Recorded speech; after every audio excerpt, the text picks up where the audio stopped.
still lifes in the backrooms mimic human behavior, which is why the pirate ate Clark. Clark was eating the still lifes, so the pirate did the same. This means that creatures in the backrooms aren't naturally violent. They do what people do. If Clark hadn't eaten the still life, the pirate wouldn't have done the same. So in the future, you could expect to see creatures scalping humans and wearing them like a wig, which is terrifying. The researcher was pretty benign, like not much of a personality. So up until Clark, any creatures would be like the one sitting at the table or the one with the light. They're just occupying the space. I was really happy to see the pool rooms included. It's like the backrooms are on the edge of other places that have their own set of parameters.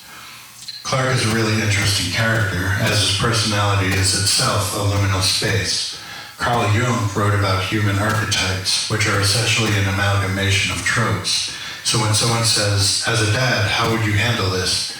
When the person being asked replies, they are replying from the perspective of the dad archetype. Clark was living as the archetypical supportive partner.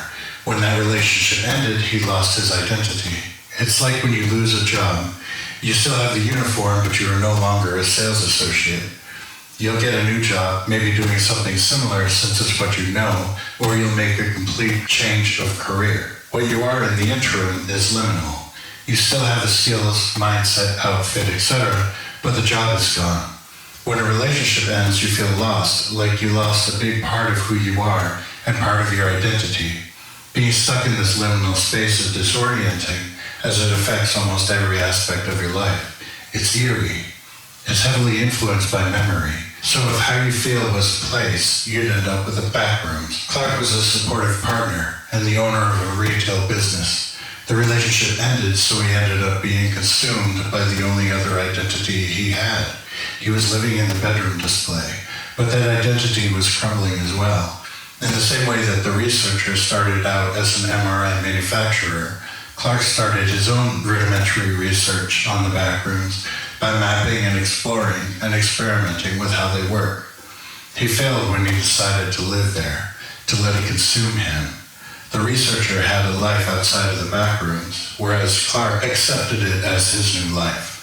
He's an unreliable narrator in that his understanding of the backrooms isn't correct, as evidenced by his death.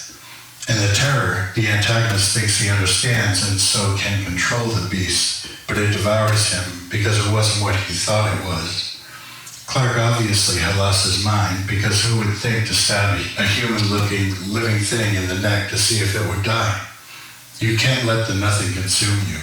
You have to have personal boundaries. It's the inherent value of us versus them. But don't get aggressive about it, because that's how you get genocide. Which is another clever thing I wanted to point out about the way this movie makes you pay attention. The cameraman, Bobby, is wearing a t-shirt with the words "End Apartheid" on it, along with a graphic depicting Palestine, or the West Bank. This war of aggression between Israel and Palestine is undergoing a major shift in that people are turning against Israel. In short, it's a hot-button issue that sent up a mental flag when I saw it on screen. When Bobby goes to the lower levels, tethered by a rope to Clark and Kat, he sees his shirt on the pile of clothing, but it's really big. It's his shirt that he was wearing when he filmed the commercial for Clark's furniture store in the beginning of the film. The Backrooms reproduced it, which is why Bobby is freaked out when he finds it. The shirt sticks in your mind. I'm in this exact place in my own life. I've been here for about a year now, and it sucks.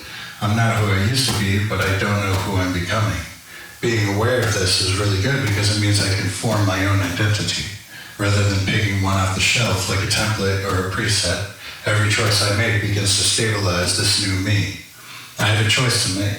Do I go back to school and become an X-ray technician, or do I embrace the part of me that has always been there and continue making witch house music, writing essays about films and culture? One is an opportunity for a comfortable life. The other builds on my Bachelor of Fine Arts degree. This is why I personally vibe with the Backrooms so much. I'm living in the horror of the mundane, the disaffected, the liminal. It's the terror of Midwest emo. Hopefully you found this helpful. Here's what I want to tell you. There's a State of the Union address where President Bush said, "This is about good and evil, right and wrong," which is a very narrow way of viewing the world. It's actually a sign of mental illness. Black and white thinking is a symptom of borderline and bipolar personality disorders. Things exist on a spectrum. There are borders, boundaries, lines you cannot cross without severe consequences, but easing into the transitional will help you keep your head on straight so that you don't snap like Clark did. Thank you for watching.